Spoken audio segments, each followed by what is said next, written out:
classmates. Today our group 3 will present about the Borneo Culture Festival. Before we start, let me introduce our team member. My name is Yayani, Stella, Anu, Benish, and Shanyan.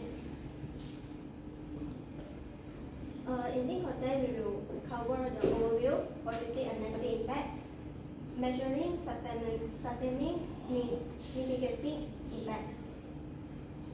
First of all, let me brief to the overview. Borneo Culture Festival is integrated in 2002, and it is a Cebu biggest tourist and annual event in Cebu, Sarawak, and it will held on July. And it is a week-long celebration of food, music, and dance to celebrate of the region's cultural heritage such as Iban, Vidayu, Orang Ulu, Melanau, and Chinese. And it is organized by Cebu Municipal Culture.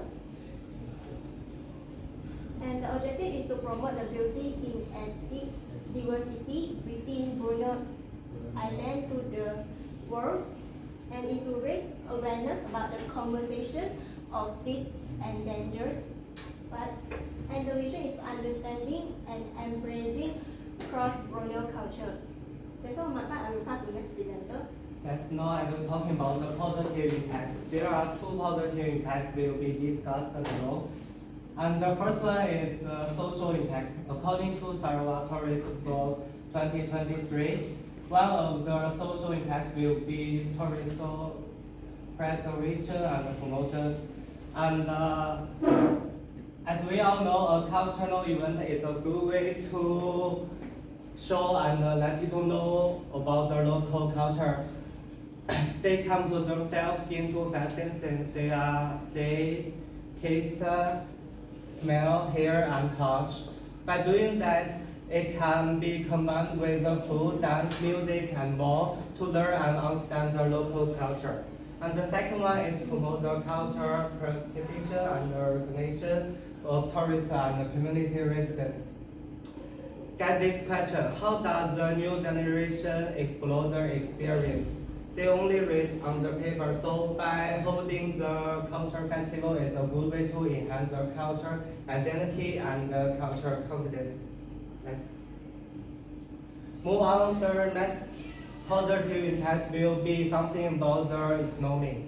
According to CHI 2023, a culture festival must bring lots of job opportunities such as for vendors and volunteers.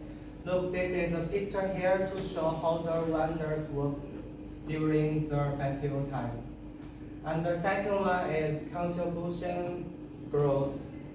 According to our 2022, by holding the culture festival, it can improve brand awareness and social participation, improve their own competitiveness. Also, it drives the development of the retail industry such as hotel and restaurants. That's all of my part. I will pass to Stella. Now I'm talking about the environment impact, and the first under the environment impact is the degradation of the environment. A large cultural event often cause a lot of trust to be done and damage to the environment.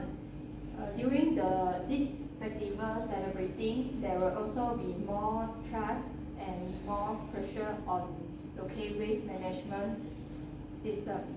Based on this situation, this can cause pollution, especially nearby the river and the park. And the second is the traffic jam and overcrowding. People will come to the event to make the traffic become very badly, very worse, which can make it hard for the people to get around to the city.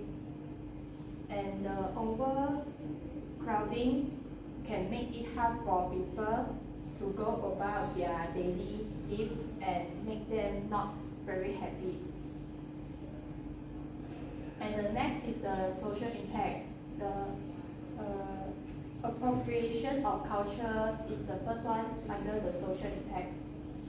Without intending to, management or the coming visitor may appropriate or misuse the tradition, appearance, or symbols, which can lessen their significance. If tourists wear the traditional clothing and accessories out of the context, indigenous pollution will view them as insulting. And the last is the security and the health issue. There will be a lot of health and security hazards associated with a large event like this Borneo Cultural Festival. The high pollution leads to an increase in a little bit of crime, like theft, which puts a strip on the local police service. Crushing, stampeding, and the spread of the illness are also increased by the crowding. In the essence of this, of safety, security measure, local hospital might not be managed to manage this issue. Now, I will pass to the next presenter. Okay, so in order to measure the social impacts, we can use local media and traditional media to analyze how the cultural narratives are represented. And the next thing we can do is interviews and surveys conducted on locals, participants, and cultural representatives. These interviews and surveys will be done before and after the event in order for us to identify if the cultural narratives are represented fairly and if they actually believe that this event is beneficial for the whole cultural representation. And now for economic impacts.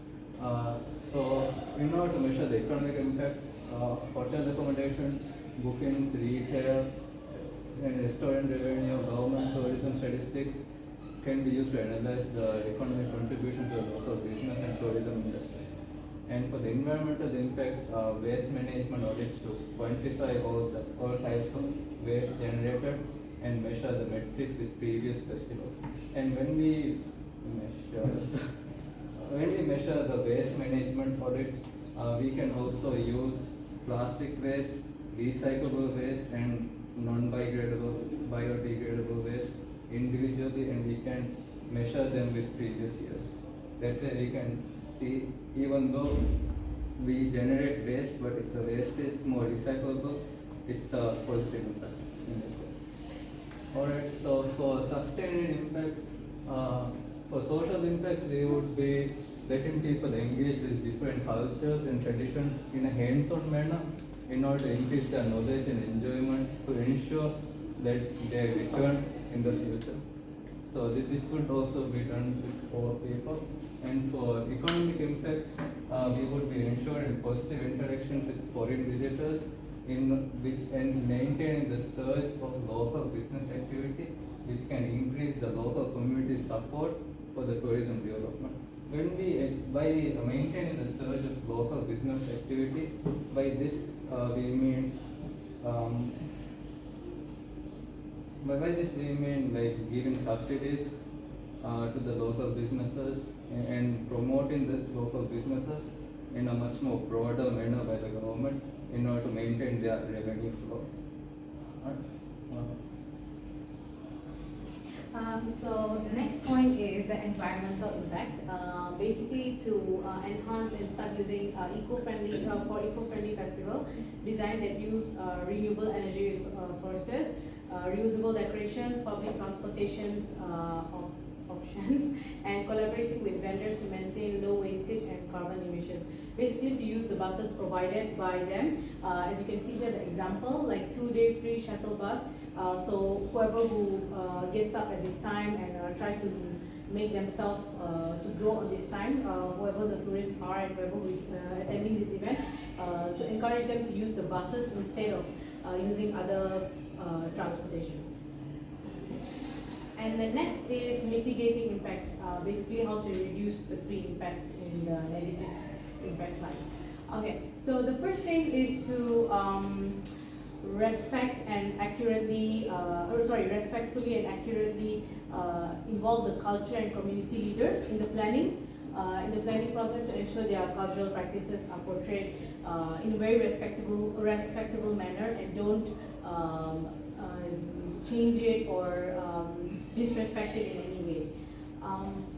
Then the second point is to pushing for legislative policies to produce successors by providing formal and informal education on culture and heritage. And the second point is economic impact. Basically to control tourism-related inflation by controlling the inflation, of course, by cooperating with the local authorities to regulate price in order to avoid negatively impacting the local population, controlling the price of whatever that is going to be held and everything based on the event, including the ticket pricing as well as the food pricings. Then the third point would be environmental impact. Incentivize festival vendors, make sure that they use eco-friendly items even if it's their own vendor, as the event management team will already should provide eco-friendly trash cans or wastage or whatever that's recycling. The vendors should also be advised and also have the mentality to do it as well. So to comply with eco-friendly guidelines through subsidies or tax exemptions and enforce mandatory recycling and waste sorting during the event. That's what the environmental impact is. And that's it for our presentation. Thank you. Question?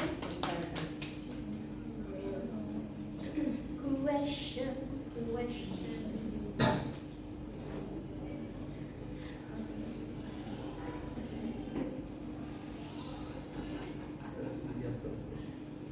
Just ask. Come on. I'm thinking how to ask. Okay, just ask. Come on, let's go.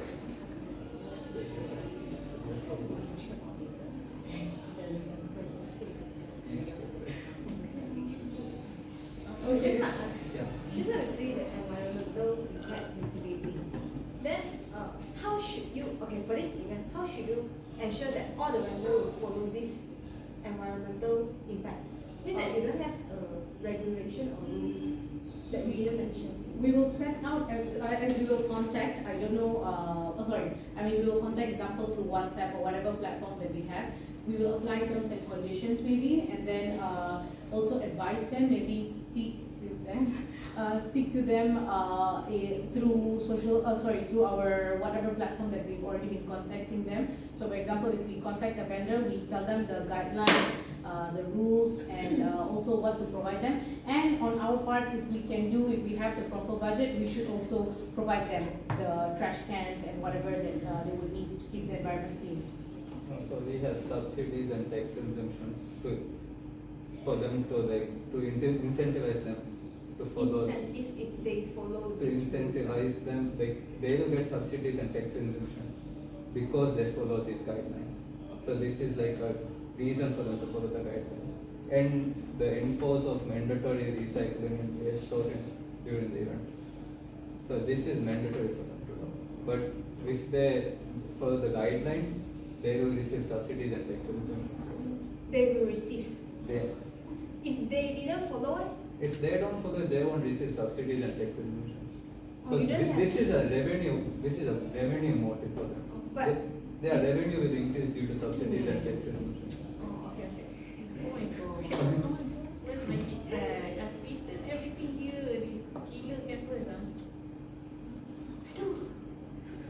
I don't know what happened to my feedback. It's not here. I've written so much, but as long At the end of the day, if they still don't listen, we can maybe find them because it's a few day event. The festival is not just 1 day, so we can find them.